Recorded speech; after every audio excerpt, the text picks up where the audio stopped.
विद्यार्थियों, इसके पहले भी मेरे द्वारा वीडियो लेक्चर अपलोड किए जाते रहे हैं और आगे भी अपलोड किए जाते रहेंगे। विद्यार्थियों, आज का मेरा जो कंसेप्ट है वो है define the undue influence with all circumstances explain.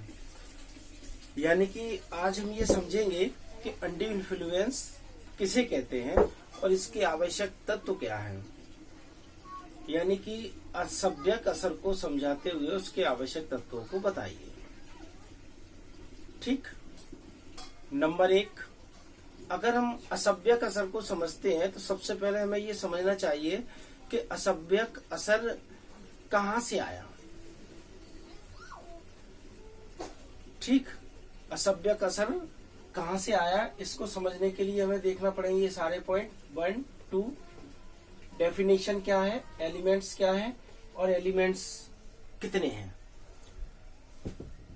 इसके पहले मैंने आपको समझाया था कंसेंट और फ्री कंसेंट। तो अगर हम कंसेंट को समझ चुके हैं और फ्री कंसेंट को भी समझ चुके हैं तो असभ्यक असर हमारे आसानी से समझ में आ जाएगा।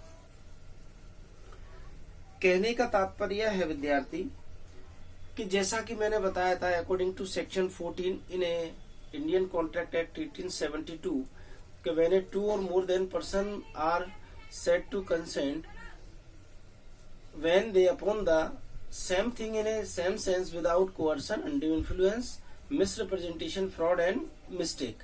जब 2 या 2 से अधिक व्यक्ति किसी समान बात पर समान भाव से बिना प्रपीड़न, बिना असभ्यक असर, बिना कपट, बिना मिथ्या व्यपदेशन और बिना भूल के सहमत होते हैं तो उसे स्वतंत्र सहमति कहा जाएगा। उसी रेफरेंस में आज हम अनड्यू इन्फ्लुएंस को समझते हैं कि अनड्यू इन्फ्लुएंस क्या होता है। डेफिनेशन ऑफ अनड्यू इन्फ्लुएंस, जब 2 या 2 से अधिक व्यक्ति किसी स्थान पर एक साथ काम करते हैं और उन दोनों में से कोई एक दूसरे के सब्स्टिट्यूट आता है, यानी कि दोनों के बीच में वैश्वासिक संबंध होते हैं और उनमें से एक किसी ऊंचे पद पर होता है और दूसरा उनके अधीनस्थ होता है, यानी एक सुपीरियर एक इंफीरियर। तो जब सुपीरियर द्वारा अपने वैश्वासिक संबंधों का लाभ उठाकर इंफीरियर पर्सन से कुछ ऐसे कार्य कराए जाते हैं जो कि ड्यूटी के पार्ट नहीं होते और फिर भी ऐसे कार्य सुपीरियर द्वारा इंफीरियर से कराए जाते हैं और इंफीरियर सिर्फ इसलिए करता है कि मेरे कार्य पर कहीं कोई प्रभाव न पड़े, मेरी नौकरी पर कहीं कोई प्रभाव न पड़े, मेरे पद पर कहीं कोई प्रभाव न पड़े। तो इसे हम बोलेंगे डोमिनेट करना। एक व्यक्ति द्वारा किसी दूसरे व्यक्ति पर दबाव डालकर उससे कुछ कार्य कराना। हो सकता है विद्यार्थियों आपको समझ ना आया हो, इसलिए मैं एक उदाहरण देना चाहता हूं। सपोज दैट आप सभी विद्यार्थी पढ़ने आते हैं महाविद्यालय में और मेरे द्वारा पढ़ाया जाता है। हमारे और आपके बीच में सिर्फ इतना सा संबंध है कि आप महाविद्यालय में फीस देते हैं और हम उसी महाविद्यालय में नौकरी करते हैं। बदले में हमें अपनी जिम्मेदारियों का निर्वहन करने हेतु एज ए टीचर यहाँ रखा गया है और हमारा कार्य है आपको पढ़ाना और आपका कार्य है महाविद्यालय को फीस देना और हमारा सम्मान करना।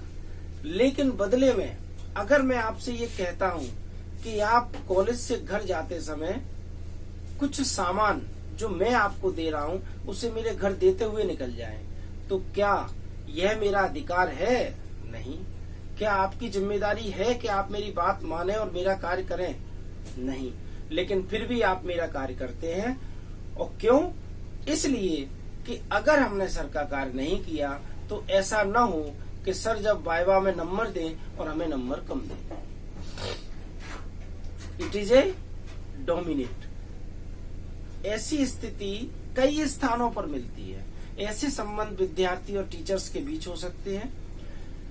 एक सर्वोच्च अधिकारी और अधीनस्थ अधिकारी के बीच में हो सकते हैं, सिर्फ इस आधार पर कि अगर मैंने ऐसा कार्य नहीं किया तो मेरा कुछ अहित न हो जाए। तो ध्यान रहे विद्यार्थियों, जब किसी पर दबाव डालकर उससे कोई कार्य कराया जाए जबकि उस कार्य को करने के लिए उसकी कोई जिम्मेदारी नहीं है, तो इसे हम बोलते हैं असभ्यक असर।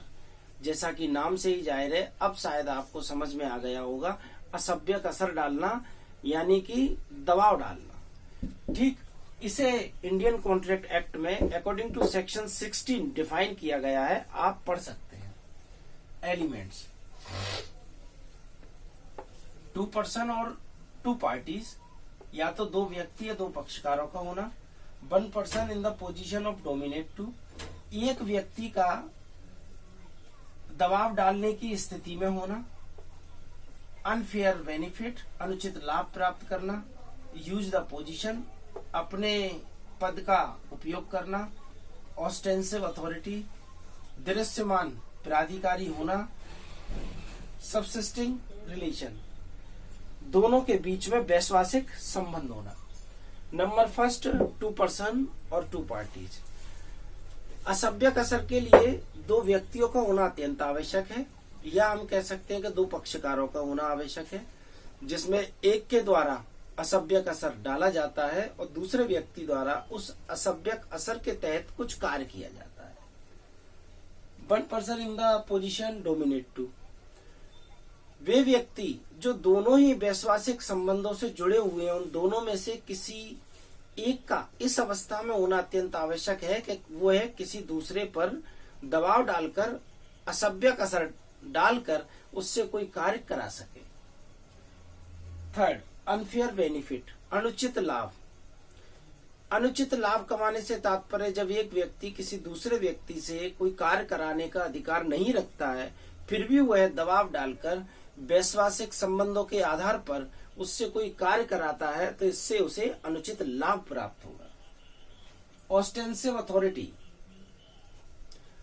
जिस व्यक्ति द्वारा असभ्यक असर डालकर वैश्वासिक संबंधों के आधार पर दूसरे व्यक्ति से कोई कार्य कराया जाता है, जाहिर सी बात है वह व्यक्ति दृश्यमान स्वामी या दृश्यमान प्राधिकारी होने के कारण ऐसा करता है, और दूसरे लोग भी, यानी वे व्यक्ति जो असभ्यक असर के शिकार होते हैं वो सिर्फ इसलिए होते हैं, उन्हें ऐसा लगता है कि ये ही सब कुछ है और अगर हमने इनकी बात नहीं मानी तो हम मुसीबत में फंस जाएंगे, हम कहीं ना कहीं किसी परेशानी का सामना हमें करना पड़ेगा।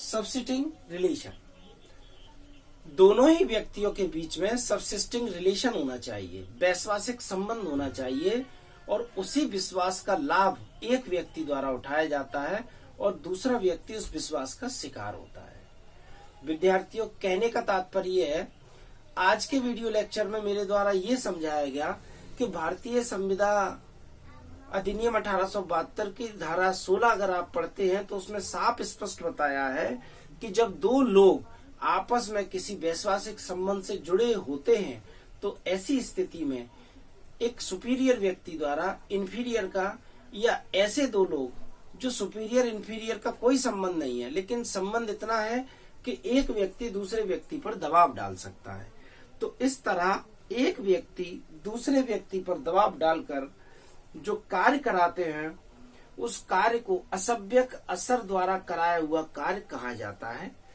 और जब कोई व्यक्ति किसी दूसरे व्यक्ति से असभ्यक असर डालकर कोई कार्य कराता है तो उस कार्य करने के प्रति उसकी जो सहमति थी वो सहमति तो मानी जाएगी, लेकिन स्वतंत्र सहमति नहीं मानी जाएगी।